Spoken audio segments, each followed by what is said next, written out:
sendiri untuk menerangkan ya. Asyhadu an la ilaha illallah wa asyhadu anna Muhammadan abduhu wa rasuluh. La ilaha illallah wa rasulullah.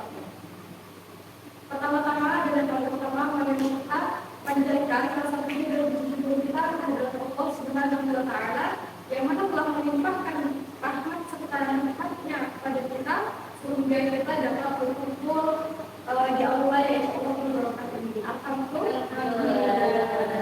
Kedua kalinya Allah selalu berikan salam selama kita sanjung agungkan kepada baginda kita Nabi Muhammad sallallahu alaihi wasallam yang mana beliau telah membawa kita dari zaman jahiliyah menuju zaman hidayah yang dengan syariat agama Islam. Baiklah teman-teman, berbagai saya di sini akan menyampaikan sebuah kutub yang mana akan saya beri tema, yaitu hartamu adalah tanggung jawab. Nah teman-teman, udah tahu belum siapa sosok sahabat yang bernama Abdurrahman bin Auf? Nah kira-kira kamu dengan nama tersebut apa yang ada di benak anak sekalian?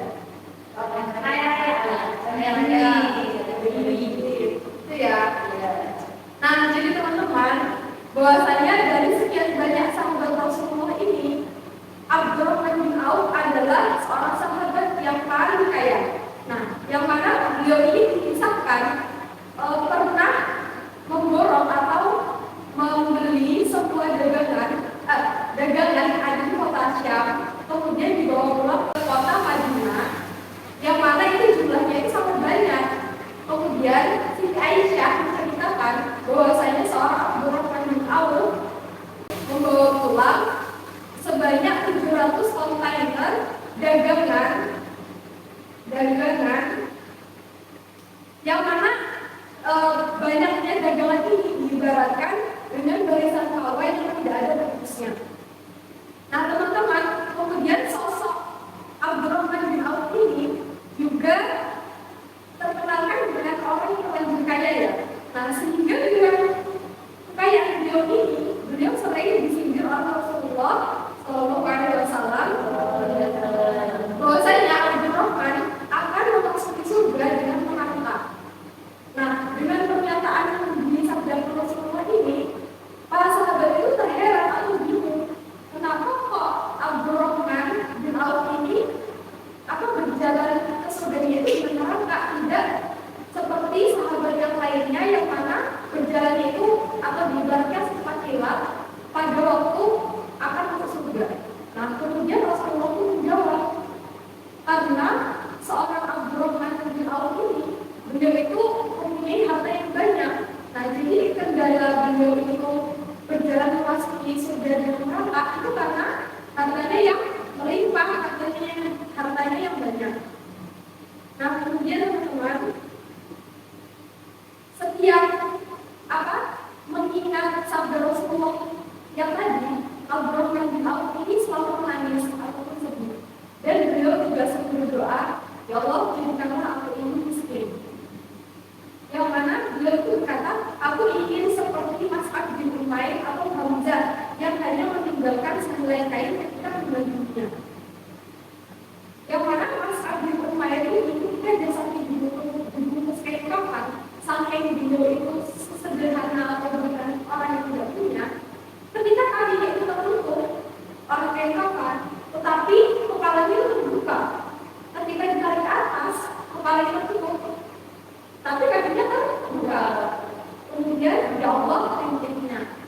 Nah gambaran kita di atas itu betapa inginnya seorang Abdurrahman ini hidup yang biasa-biasa aja, tetapi beliau itu udah terlanjur kaya ya. Makanya sampai minta lebih miskin. Nah kemudian seorang Abdurrahman ini saking inginnya beliau masuk surga tidak dengan neraka, beliau ini sering berkonsultasi dengan Rasulullah. Maksudnya kayak sering-sering gitu, apa sih yang bisa meringankan beliau agar bisa diringankan untuk masuk surganya tidak dengan neraka, minimal dengan berjalan kaki, kata beliau. Nah jawab Rasulullah, maka berbeda bersedekah, saya kaki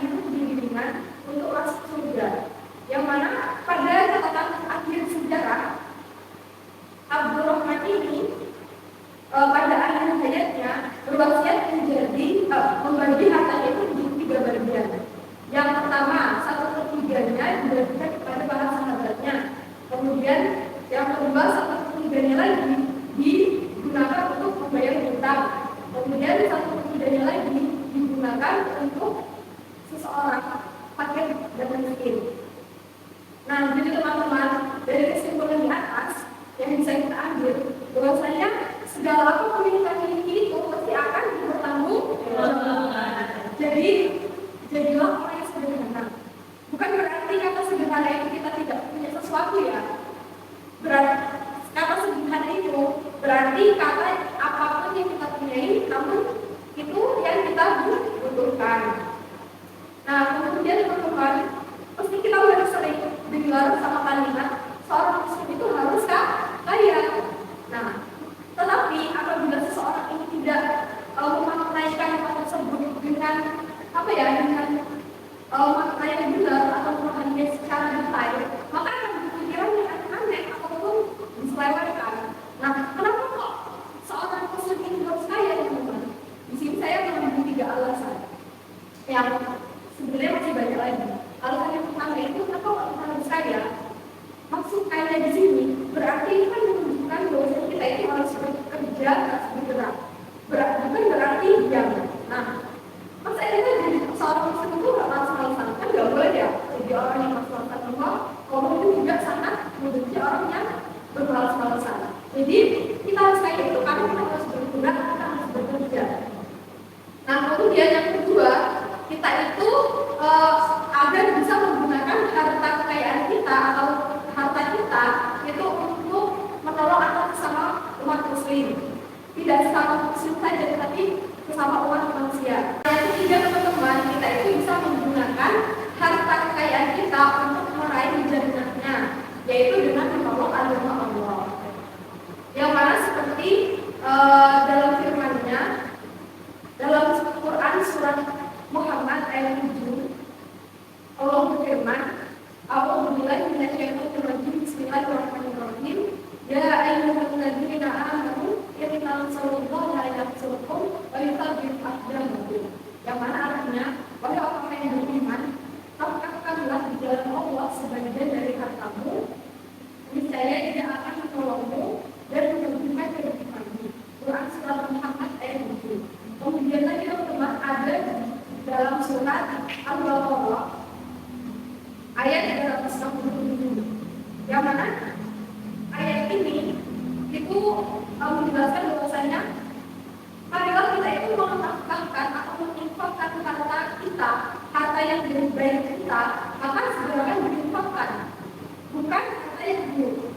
Justru kalau misalkan kita itu meraih sesuatu atau mendapatkan sesuatu yang buruk, kita juga nggak mau punya ya, masa itu kan menginfakkan. Nah, hal ini yang tidak boleh. Maka disarankan agar kita itu menginfakkan harta yang baik-baik. Mana dijelaskan dalam firman-Nya yang artinya, hai orang-orang yang beriman, nafkahkanlah di jalan Allah sebagian dari hasil usahamu yang baik-baik dan sebagian dari apa yang kami turunkan atau kami keluarkan dari bumi untuk kamu. Dan janganlah kamu memilih yang buruk lalu kamu nafkahkan daripadanya, padahal kamu sendiri tidak mengambilnya, melainkan dengan menunjukkan harta terhadapnya. Dan ketahuilah bahwa Allah Maha Kaya lagi Maha Tinggi. Quran surah Al-Baqarah ayat 267. Baik teman-teman, sekian yang saya sampaikan. Kurang lebihnya saya mohon maaf, daripada Allah saya mohon ampun. Saya akhiri. Wassalamualaikum warahmatullahi wabarakatuh.